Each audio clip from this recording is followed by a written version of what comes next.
Biden's handling of the United States' most sensitive information. We now have new information on the bulk of documents that Joe Biden donated to his alma mater, the University of Delaware. According to lawyers representing the parties who are trying to get to these documents, there are 1,850 boxes and 415 gigabytes of electronic records consisting of the so-called Biden records. The documents are said to fill up 2 tractor-trailer trucks. What we do not know is who sent the money to the university to archive and maintain these records, as the university will not release the accompanying so-called gift agreement. Meanwhile, this upcoming Tuesday, the General Counsel for the National Archives and Records Administration will sit for an on-the-record interview with the House Oversight Committee over classified documents found at multiple unsecured locations, including Biden's Delaware home and his office at the Penn Biden Center. This comes as, according to Senator Ron Johnson, an email from Hunter Biden in 2014 about Ukraine to one of his business partners looked suspiciously like it was taken directly from classified information that the State Department gives members of the Senate when they travel overseas. This email from Hunter Biden to Devon Archer. Joining me right now to discuss all of this is Republican Senator Ted Cruz. He's a member of both the Judiciary and Foreign Relations Committees and is calling for a hearing on all of this. Senator, it's good to see you this morning. Thanks very much for being here. Good morning, Maria. Good to be with you. Well, first, let's talk about this email from Hunter Biden to Devon Archer. It's quite specific, and we don't know where Hunter Biden got this information.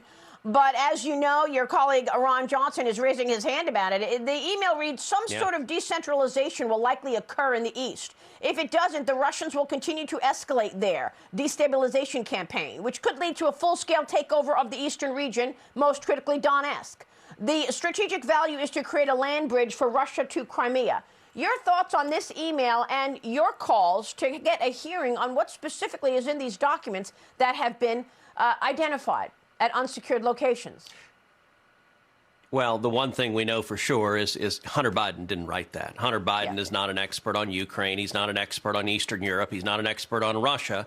But that email did help get him on the board of Burisma. It did help get him paid $83,000 a month because it showed a level of expertise, not coming from him, but he was getting it from somewhere. That's clearly from some sort of briefing. We don't know whether it was a classified briefing or not, but that is the sort of analysis that is often within a classified briefing. And this email is unusual in the Hunter Biden emails. There's a level of scholarship and erudition that if it magically appeared, somehow it doesn't appear in the other emails he's sending. The obvious question is, what was he cutting and pasting from? What was his source? And it raises the natural inference that Hunter Biden had direct access to these classified documents. We do know that Joe Biden, it seems everywhere they search for classified documents for Joe Biden, they find it, whether it is Wilmington home, his Rehoboth Beach home, whether in his garage next to his Corvette, whether in the room next to his garage next to his Corvette, whether in the Penn Biden Center. It seems he leaves classified documents wherever he goes. And we also know that Hunter Biden at times declared his residence to be those very same places.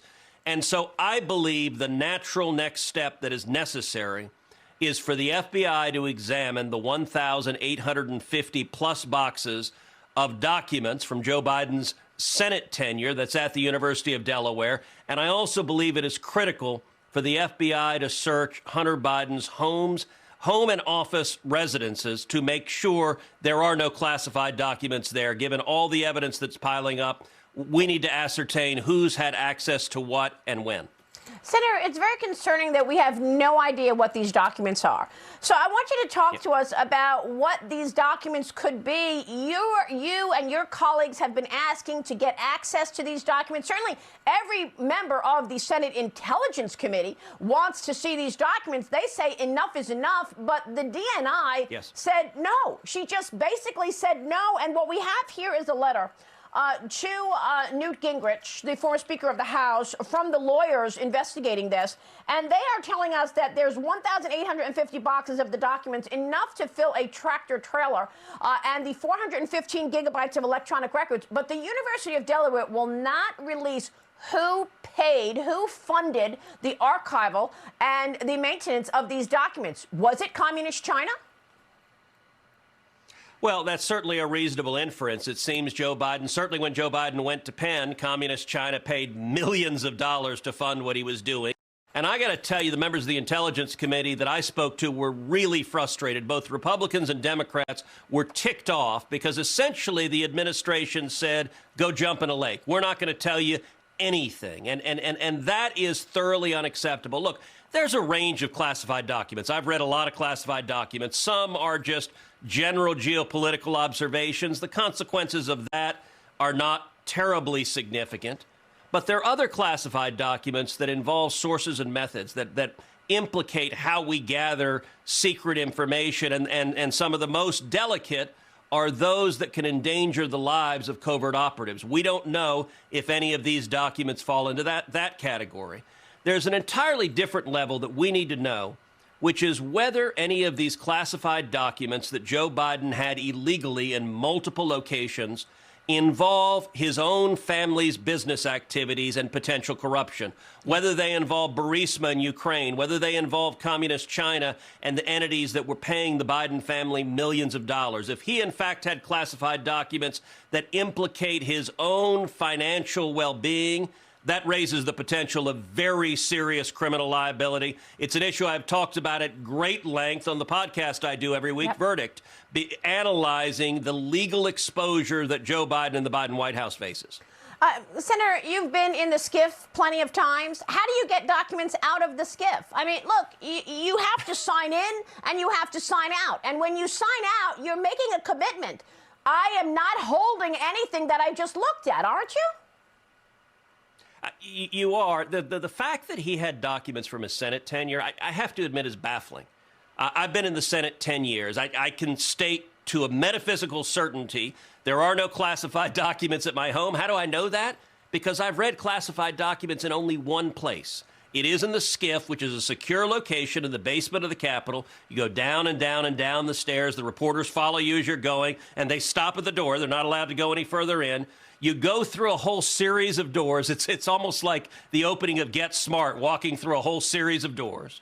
And then you go, there's a police officer, and you check in any electronics you have. You give them your cell phone, you give them your AirPods, you give them your Fitbit. You have no electronics at all.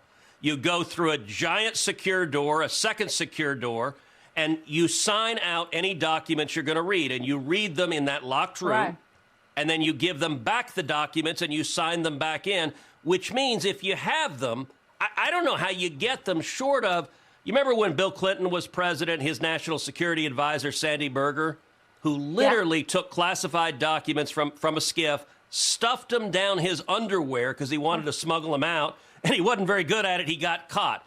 I don't know if Joe Biden did that, but I have no idea how he got classified documents out of that SCIF. I don't know any other senator who's ever done that. Well, wow. This leads me to another topic I want to get your take on, and that is term limits, because this is the issue when people go into Congress and are there for 30, 40, 50 years. You begin to think it's about you, and you have this unlimited power. You tweeted this week that you'd like to see a vote on term limits. I think our viewers would like that as well.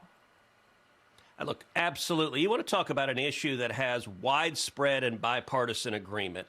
Term limits, a supermajority of Americans, more than 70% of Americans support term limits. More than 70% of Republicans, more than two-thirds of Democrats, more than two-thirds of independents. It's a massive support. There's one group that doesn't support term limits, and that is career politicians in Washington.